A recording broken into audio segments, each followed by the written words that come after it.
L'affaire présentée aujourd'hui devant le juge Garonne oppose le casino Les Falaises, représenté ici par M. Henri Lapérouse, à M. Jacques Binet. Le casino réclame à Jacques Binet la somme de 30 000 francs correspondant à divers chèques qu'il a signés en échange de plaques de jeu. Jacques Binet refuse de payer cette somme sous prétexte que la loi ne permet pas de poursuite judiciaire pour les dettes de jeu. Le casino est défendu par maître Jacques de Chaumont et Jacques Binet par maître Odile Berger.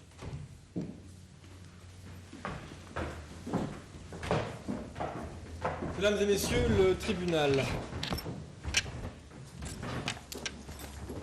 Le tribunal appelle l'affaire Casino Les Falaises, Binet. La parole est à Monsieur Lapérouse, représentant la société à responsabilité limitée, le Casino Les Falaises, n'est-ce pas? Vos noms, prénoms, âge et profession? Henri Lapérouse, 59 ans. Je suis directeur de casino, plus précisément de celui de Saint-Jouin-Bruneval, plus connu sous son emblème, le Casino Les Falaises. Le tribunal vous écoute, monsieur. Voilà, nous venons demander le paiement d'une somme de 30 000 francs que nous doit M. Binet. À quoi correspond cette somme? À la vente de plaques de jeu. 40 plaques, pour être précis. 20 de 1000 francs, 20 de 500 francs. Tout cela a été perdu par M. Binet. En une seule soirée? Oui, celle du samedi 10 août. Il a tout perdu à la roulette, et maintenant, il refuse de payer. Et comment M. Binet avait-il acheté ces plaques de jeu? Avec des chèques bancaires. Est-ce l'usage? Oui, il suffit que le joueur soit accrédité. Accrédité par qui? Accrédité par nous, après avoir pris des renseignements à sa banque, évidemment. Monsieur le Président, Monsieur Lapérouse, pourrait-il nous dire s'il est aussi évident d'accepter des chèques sans provision? Non, bien sûr. Mais comment se fait-il que vous ayez accepté les chèques de Monsieur Binet alors que vous saviez qu'ils étaient sans provision? Enfin, c'est-à-dire, n'était pas exactement sans provision. Je serais très curieuse de vous entendre nous expliquer ça. Eh bien voilà, je connais bien M. Binet. C'est un habitué du casino. J'ai toujours eu confiance en lui. Bref, ce soir-là, du 10 août, il m'a fait appeler. Il était très impatient. Et il m'a dit qu'il avait perdu 10 000 francs et qu'il voulait à tout prix se refaire. Il m'a expliqué qu'il avait des difficultés momentanées et qu'il était à découvert à sa banque. Mais il devait partir pour une grande campagne de pêche le 15 août. Et de l'argent devait rentrer au courant du mois de septembre. Je n'avais aucune raison de me méfier. Je pensais que les affaires de Binet allaient bien. Alors j'ai accepté, je lui ai donné des plaques contre 2 chèques non datés. Comment cela, des chèques non datés? Oui, il m'avait donné 2 chèques à des dates différentes que je pouvais encaisser à partir du 15 septembre. Le premier d'un montant de 20 000 francs, je pouvais le présenter le 15 septembre. Le deuxième de 10 000, je pouvais l'encaisser le 1er octobre. Oh, c'était un arrangement entre nous, quoi. Vous avez donc donné pour 30 000 francs de plaques de jeu contre, disons le mot, des chèques hypothétiques. 30 000 francs d'un coup, c'est une grosse somme. Non, mais ça n'était pas d'un coup, Monsieur le Président. Ça s'est passé en 2 fois. La première fois, il m'a demandé 20 000 francs. Il les a perdus très rapidement. Il est revenu me voir une demi-heure avant la fermeture, pour les 10 000. Évidemment, quand j'ai voulu encaisser les chèques aux dates convenues, le compte de Monsieur Binet était toujours à découvert. Cela m'apprendra à être gentil avec mes clients. Gentil? Mais vous étiez en totale infraction en acceptant ces chèques. Il s'agissait bien et bien d'un crédit que vous accordiez à Monsieur Binet.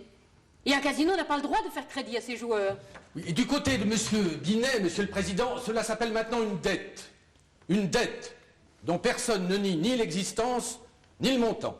Monsieur Lapérouse a pris ses risques en connaissance de cause. Et d'ailleurs, ne nous y trompons pas, il y trouvait son intérêt. Monsieur Binet était un habitué du casino. Il jouait souvent, il jouait gros. Et surtout, il perdait gros. Il n'avait pas intérêt à perdre un aussi bon client. Il a pris des risques inconsidérés. Il a perdu. Mais c'est la règle du jeu. Et le jeu, vous connaissez, n'est-ce pas? Mais pas du tout. J'ai fait confiance à M. Binet, confiance dont il a abusé. J'étais trop bon, voilà tout. La bonté aurait consisté à empêcher M. Binet d'abuser de sa passion pour le jeu. Au lieu de ça, vous l'avez poussé dans son vice. Monsieur le Président, ça c'est le comble. Ce n'est pas à un directeur de casino de veiller à ce que ses clients ne commettent pas d'excès. Imaginez le directeur d'un supermarché qui se tiendrait derrière chacun de ses clients pour vérifier qu'il ne dépense pas au-dessus de ses moyens. Un casino n'est pas un supermarché. Et le jeu, ce n'est pas l'alimentation, c'est une passion. Et un des rôles du directeur de casino, c'est justement de canaliser cette passion. Un mot encore, Monsieur le Président. Monsieur Binet était un habitué de la maison. Jusqu'à présent, tous ses chèques avaient été honorés. Il s'était engagé à tout me rembourser début octobre. Quelle promesse! Mais est-ce qu'un barman croit l'ivrogne qui lui assure qu'il ne boira plus? Ben voyons, ça n'est pas la même chose. Mais Monsieur le Président, c'est la première fois que j'entends un défenseur comparer son propre client à un ivrogne. À la place de Monsieur Binet, je m'inquiéterais. Eh bien oui, Monsieur le Président. Le jeu, comme l'alcool, peut détruire la vie d'un homme. Ça n'a rien à voir. Un jeu a ses règles. Une dette de jeu est une dette d'honneur. Peut-être, mais ce n'est pas une dette de droit. Vous le savez bien. La loi ne reconnaît pas les dettes de jeu. L'article 1965 du Code civil est très clair là-dessus. Je cite. La loi n'accorde aucune action pour les dettes de jeu. Vous le savez très bien, mon cher confrère. Monsieur le Président, cet article du Code civil est complètement désuet. Il a été écrit au XIXe siècle, à une époque où les casinos n'étaient pas autorisés. Le jeu était considéré comme une activité immorale. Depuis, les casinos sont légalisés. Et la jurisprudence récente les a autorisés à poursuivre le paiement des chèques sans provision. Cet article du Code n'a pas été abrogé. Et les textes modernes y font référence, puisqu'il est précisé dans le décret de 1959 autorisant les casinos à recevoir des chèques que, et je cite, la vente des plaques de jeu se fait au risque et péril du casino. Bien. Monsieur Lapérouse, avez-vous quelque chose à ajouter? Oui, Monsieur le Président. Je suis un chef d'entreprise comme un autre. La confiance est la base du commerce. Je demande juste que Monsieur Binet me paie sa dette. Je vous remercie, Monsieur Lapérouse. Vous pouvez vous asseoir. Le tribunal appelle à présent Monsieur Binet. Veuillez vous avancer, Monsieur Binet. Vos noms, prénoms, âge et profession. Jacques Binet, 42 ans, patron pêcheur à Fécamp. Quelle est votre situation de famille? Je suis marié et j'ai une petite fille de 8 ans. Bien. Le tribunal vous écoute. Monsieur le juge, ce qu'il faut d'abord savoir, c'est que le jeu, c'est une passion. Ah non, Monsieur le Président, non, qu'on arrête de nous parler de la passion, non. À moins qu'à l'instar des crimes passionnels en matière pénale, on ne crée la catégorie des dettes passionnelles, dettes que, bien entendu, on pourrait ne pas payer. Mais lorsque M. Binet parle de passion, il veut parler de tourment, de souffrance, pas d'autre chose. Oui, voilà maintenant une vision christique du joueur. C'est la croix et la roulette. Bientôt, la ville de Las Vegas va devenir le Mont Golgotha. Enfin, non, soyons sérieux, messieurs. Le jeu est un loisir ou un vice, mais pas une passion. Monsieur le juge, ça ne me dérange pas qu'on parle de vice. Passion ou vice, appelez ça comme vous voulez.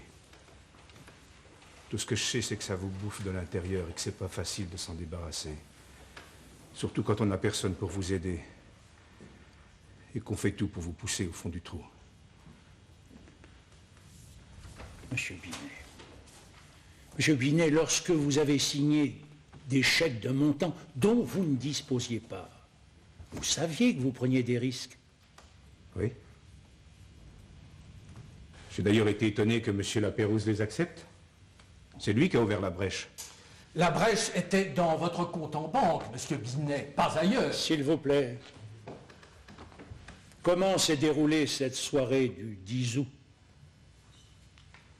Je suis arrivé au casino vers 9h. Et j'ai d'abord pris pour 10 000 francs de plaques de jeu, que j'ai payé en liquide. Des réserves que je m'étais faites aux mes dernières réserves. Après ça, je savais très bien que j'avais plus rien du tout, rien qu'un trou à ma banque. 2 heures plus tard, j'avais tout perdu. Alors j'ai paniqué, j'étais affolé. Fallait absolument que je me refasse, que je regagne ce que j'avais perdu. Alors je suis retourné à la caisse et j'ai proposé un chèque non daté de 20 000 francs. Le caissier a appelé M. Lapérouse qui a accepté. Vers minuit et demi, je suis retourné voir M. Lapérouse parce que j'avais encore tout perdu. Et là, il a accepté un autre chèque de 10 000 francs. Mais si vous saviez que vous auriez des difficultés à rembourser ces chèques, pourquoi ne pas s'être arrêté tout de suite? Mais c'est là qu'est le vice, monsieur le juge. Quand on joue, on ne pense jamais à s'arrêter. C'est comme une machine qu'il faut constamment alimenter. Et surtout quand on perd, parce que là, il faut se refaire. D'ailleurs, ce soir-là, j'ai joué 11 fois de suite sur le 9. J'étais sûr qu'il finirait par sortir. D'autant qu'on était samedi, et que le samedi, c'est un bon jour pour le 9. Ah oui, martingale et superstition. Monsieur Binet, quels sont vos autres porte-bonheur en dehors du chèque en bois, hein? La patte de lapin? Le fer à cheval? Monsieur le juge, je sais bien que tout ça, c'est pas très rationnel.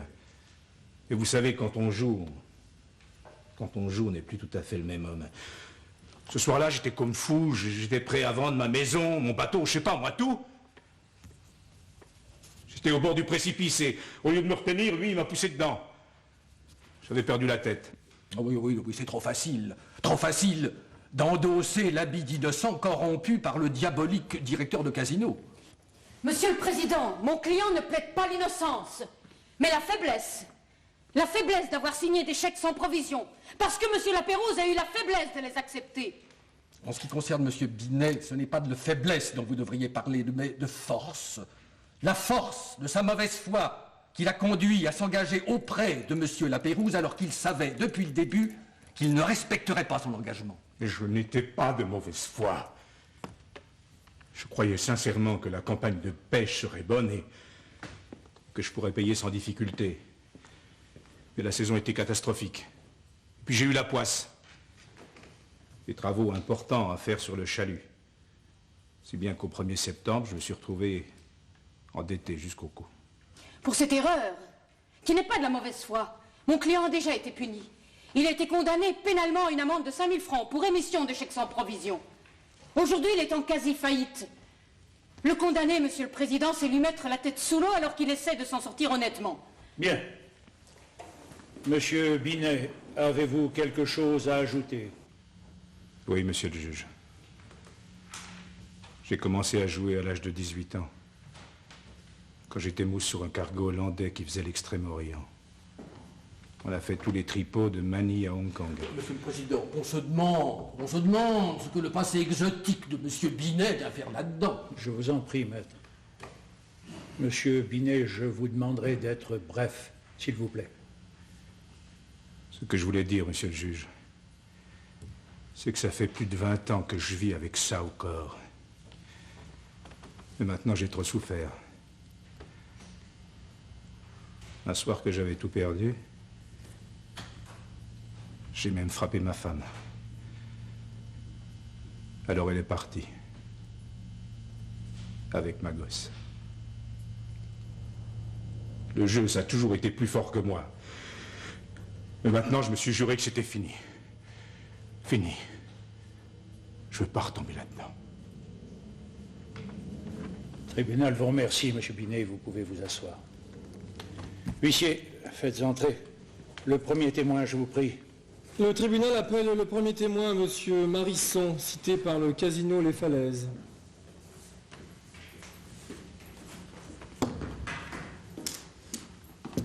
Bonjour, monsieur. Vos noms, prénoms, profession? Luc Marisson, dessinateur industriel. Vous jurez de dire la vérité, toute la vérité, rien que la vérité. Levez la main droite et dites « je le jure ».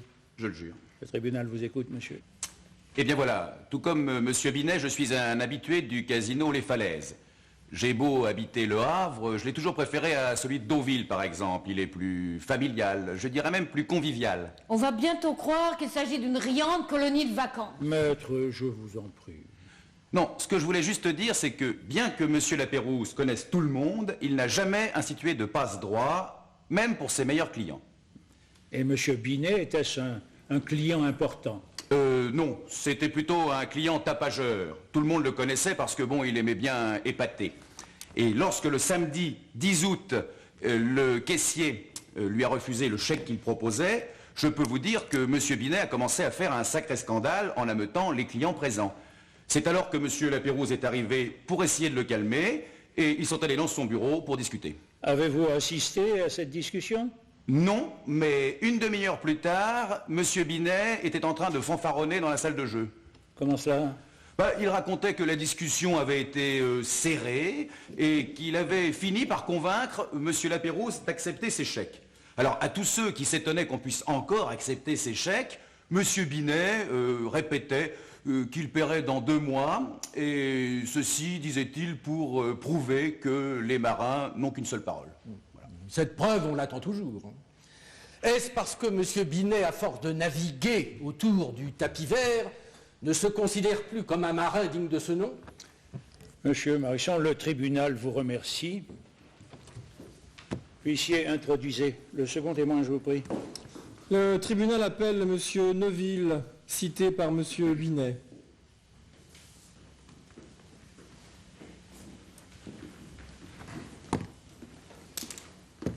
Bonjour, monsieur. Vos noms, prénoms, profession?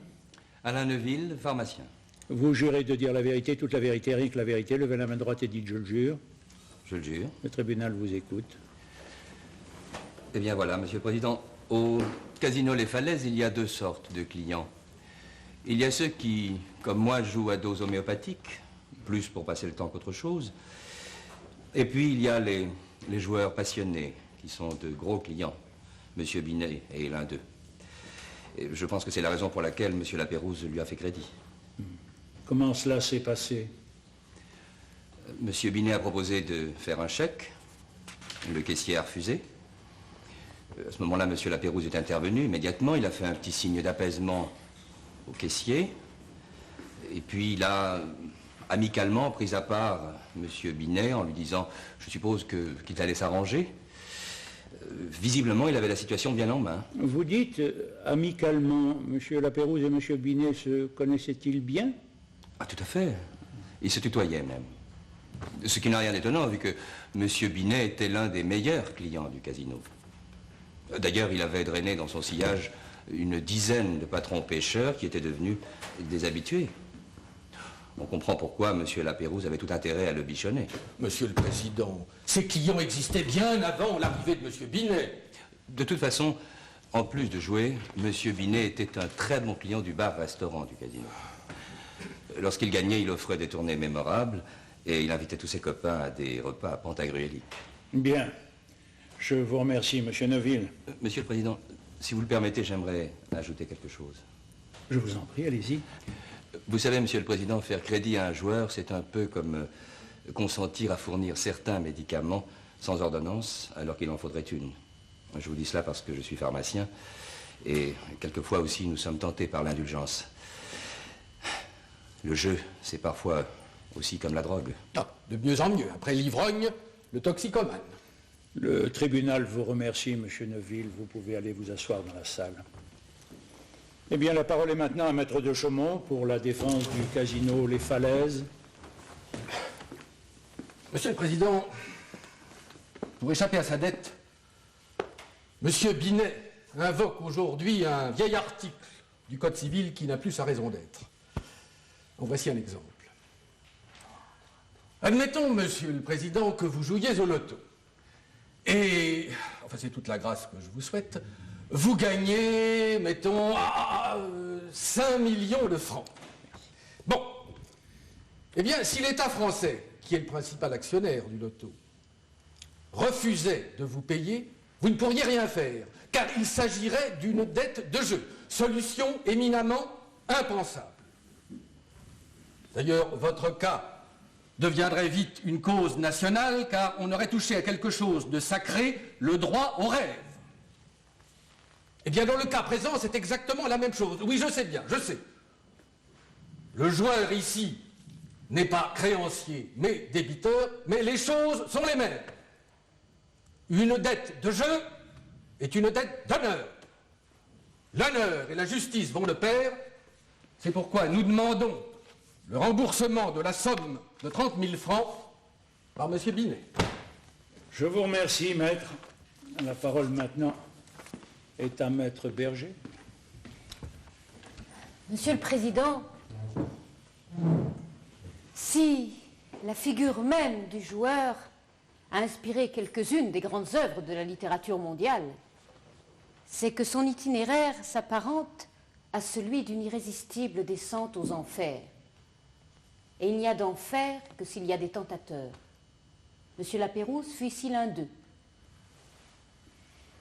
Avant que les casinos ne soient autorisés, seul existait le délit d'incitation au jeu. Le législateur d'alors savait qu'un vice ne peut se développer que s'il n'y a quelqu'un pour l'encourager.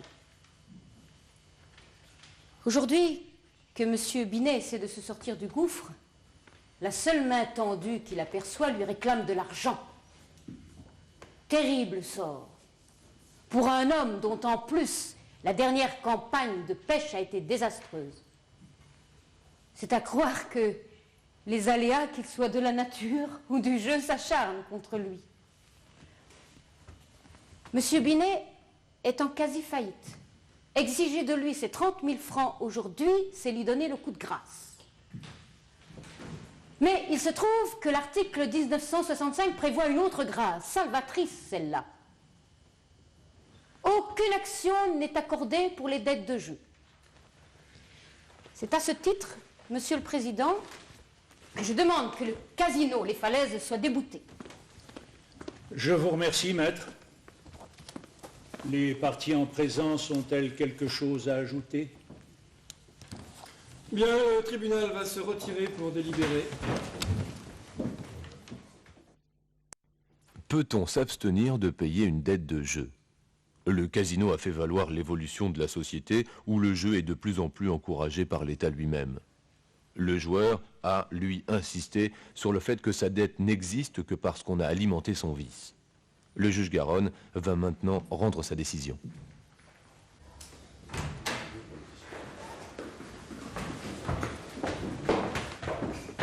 Mesdames et messieurs, le tribunal. Dans l'affaire Casino Les Falaises, Binet, le tribunal rend sa décision. Attendu qu'un casino, bien qu'il soit autorisé par la loi, ne peut poursuivre le paiement d'une dette si elle se rapporte à des prêts consentis pour alimenter le jeu, attendu que M. Lapérouse, directeur du casino Les Falaises, savait que tous les chèques que lui remettait M. Binet étaient sans provision, et que par conséquent ces chèques non datés constituent de simples titres de créance correspondant à un crédit. Attendu qu'un établissement de jeu n'est pas autorisé à faire crédit aux joueurs, et que M. Lapérouse a donc enfreint la loi, et ce faisant, on peut considérer qu'il a incité de façon déraisonnable M. Binet à jouer, en conséquence, le tribunal décide de rejeter la demande du casino Les Falaises. Mesdames et messieurs, l'audience est levée.